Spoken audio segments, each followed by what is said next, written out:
அஸ்ஸலாமு அலைக்கும். Hello all, welcome to ரிஃபயர்ஸ் diary. Jeeraga samba mutton biryani 1/2 kg ரைஸில் எப்படி செய்கிறதுன்னு பார்க்கலாம். 1/2 கிலோ அரிசிக்கு நான் 700 கிராம் மட்டன் எடுத்திருக்கேன். சேனலை சப்ஸ்கிரைப் பண்ணிவிட்டு வீடியோ ஸ்கிப் பண்ணாமல் பாருங்கள், அப்போ தான் தெளிவாக புரியும். பட்டா, கிராம்பு, ஏலக்காய் இந்த 3 ஸ்பைசஸ் மட்டும் போது, வேறு எதுவும் தேவையில்லை. பட்டை 4 கிராம் எடுத்திருக்கேன். ஏலக்காய், கிராம்பு 2 சேர்த்து 3 கிராம். வெங்காயம் 350 கிராம் எடுத்திருக்கேன். இந்த வெங்காயம் சின்ன சின்னதாக இருக்கிறதுனால 4 எடுத்திருக்கேன். மீடியம் சைஸில் இருந்ததுன்னா 3 போதும். இது கூடவே சின்ன வெங்காயம் 50 கிராம் எடுத்து அதை மிக்சர் ஜாரில் சேர்த்து அரைச்சி எடுத்து வச்சுக்கணும். இப்போ 2 வெங்காயமும் சேர்ந்து மொத்தம் 400 கிராம் இருக்குது. 400 கிராம் வெங்காயத்துக்கு 300 கிராம் தக்காளி எடுக்கணும்.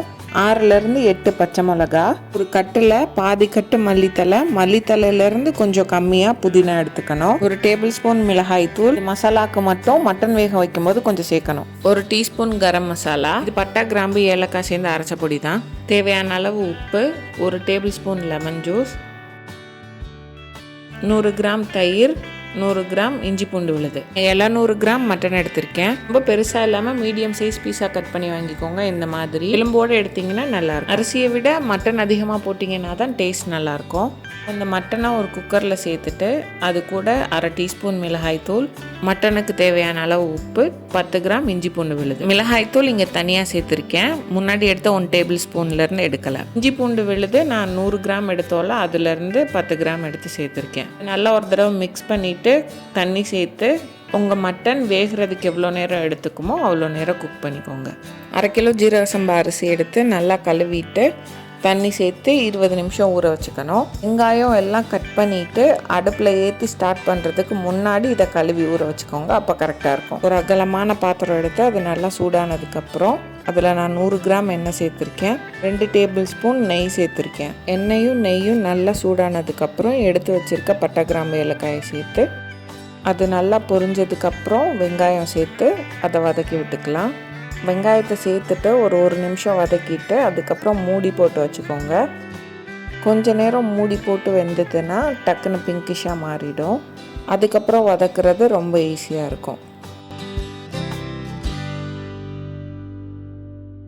இந்த மாதிரி பிங்க் கலர் வந்ததுக்கப்புறம் மறுபடியும் மூடக்கூடாது. 2 நிமிஷத்துக்கு ஒரு தடவை வதக்கி விட்டுட்டே இருந்தோன்னா கலர் மாறிடும். பிரியாணிக்கு ஒவ்வொரு பொருளும் எவ்வளவு வதங்குதோ அவ்வளோ டேஸ்ட்டாக இருக்கும்.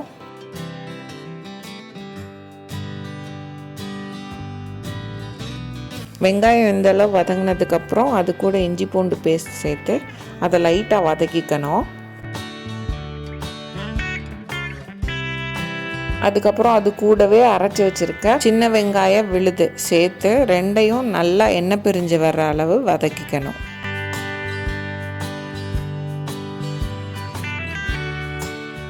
இந்த அளவு வதங்கினதுக்கப்புறம் இது கூட பச்சை மிளகா, கொத்தமல்லி, புதினா 3யும் சேர்த்து இதையும் நல்லா வதக்கிக்கணும்.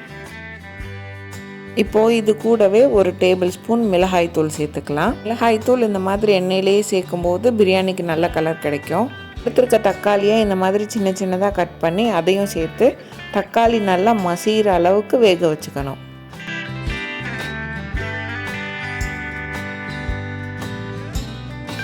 இது கூடவே தேவையான அளவு உப்பும் சேர்த்துக்கணும். சேர்த்துட்டு மூடி வச்சு வேக வச்சோன்னா தக்காளி சீக்கிரமாக மசிஞ்சு வந்துடும்.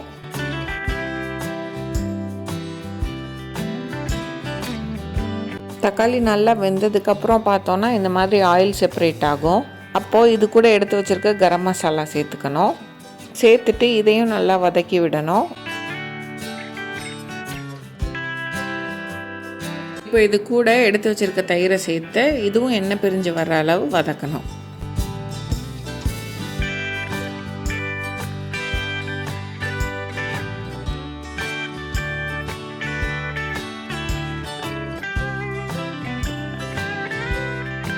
எண்ணெய் பிரிஞ்சு வந்ததுக்கப்புறம் வேக வச்சுருக்கோம்ல மட்டன், அதையும் சேர்த்து ஒரு தடவை நல்லா மிக்ஸ் பண்ணி விடணும். நான் மட்டனை ஒரு 80% குக் பண்ணியிருக்கேன். இப்போது இதில் அரிசி வேகிறதுக்கு தேவையான அளவு தண்ணி ஊற்றிக்கலாம். 1 டம்ளர் அரிசிக்கு 2 டம்ளர் தண்ணி, இதுதான் ரேஷியோ. இந்த தண்ணி சேர்த்துட்டு இது கூடவே லெமன் ஜூஸும் சேர்த்துக்கணும். தண்ணி இந்த மாதிரி நல்லா கொதித்ததுக்கப்புறம் நம்ம கழுவி ஊற வச்சுருக்க அரிசியும் இதில் சேர்த்துக்கலாம். நான் சைடில் வந்திருக்க எண்ணெயிலேருந்து கொஞ்சம் எடுத்து வச்சுருக்கேன் லாஸ்ட்டாக ஊற்றுறதுக்காக. இப்போது அரிசி சேர்த்துட்டு லைட்டாக மிக்ஸ் பண்ணிவிட்டு இதை மூடி வச்சிடலாம். ஹை ஃப்ளேமில் 7 நிமிஷம், லோ ஃப்ளேமில் 7 நிமிஷம் குக் பண்ணாலே போதும். அரிசி சீக்கிரமாக வெந்துடும். இப்போது இதை ஓப்பன் பண்ணி ஒரு தடவை தண்ணியும் அரிசியும் நல்லா மிக்ஸ் ஆகுற மாதிரி கிளறி விட்டுட்டு மறுபடியும் மூடி வச்சிடணும்.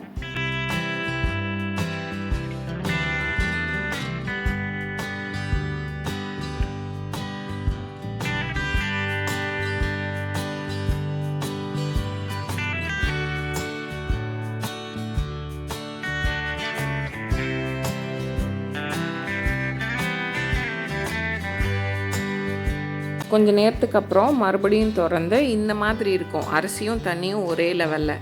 இப்போது ஒரு தடவை மிக்ஸ் பண்ணிவிட்டு நான் எடுத்திருக்க பாத்திரத்தோட மூடியில் ஒரு ஹோல் இருக்குது. அதனால நான் ஃபாயில் ஷீட் போட்டு இதை கவர் பண்ணிவிட்டு இருக்கிறதுலையே லோ ஹீட்டில் வச்சுட்டு தம் போட்டிருக்கேன். கீழே எந்த பாத்திரமும் வைக்கல.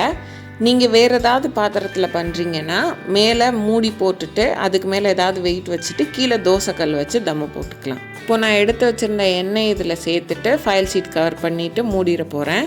ஒரு 5 நிமிஷத்துக்கு அப்புறம் அடுப்பை ஆஃப் பண்ணிவிட்டு 20 நிமிஷத்துக்கு இதை டிஸ்டர்ப் பண்ணாமல் அப்படியே விட்டுறணும். அதுக்கப்புறம் ஓப்பன் பண்ணி பார்த்தோன்னா நல்லா மணக்க மணக்க பிரியாணி ரெடி ஆகிடும். தண்ணி மட்டும் கரெக்டான அளவில் வச்சிட்டாலே போதும். பிரியாணி குலையாமல் உதிரி உதிரியாக நல்லா வந்துடும். ட்ரை பண்ணிவிட்டு எப்படி இருந்ததுன்னு கமெண்ட்ஸில் சொல்லுங்கள். இந்த வீடியோ பிடிச்சிருந்ததுன்னா ரிஃபையர்ஸ் டைரிக்கு லைக் பண்ணுங்கள், சப்ஸ்கிரைப் பண்ணுங்கள், ஷேர் பண்ணுங்கள். சப்ஸ்கிரைப் பண்ணிவிட்டு பக்கத்தில் இருக்க பெல் ஐக்கானை கிளிக் பண்ணிக்கோங்க. அதில் ஆளுங்கிற ஆப்ஷன் இருக்கும், அதை செலக்ட் பண்ணிக்கோங்க. அப்போ தான் வீடியோ போட்டால் நோட்டிஃபிகேஷன் காட்டும்.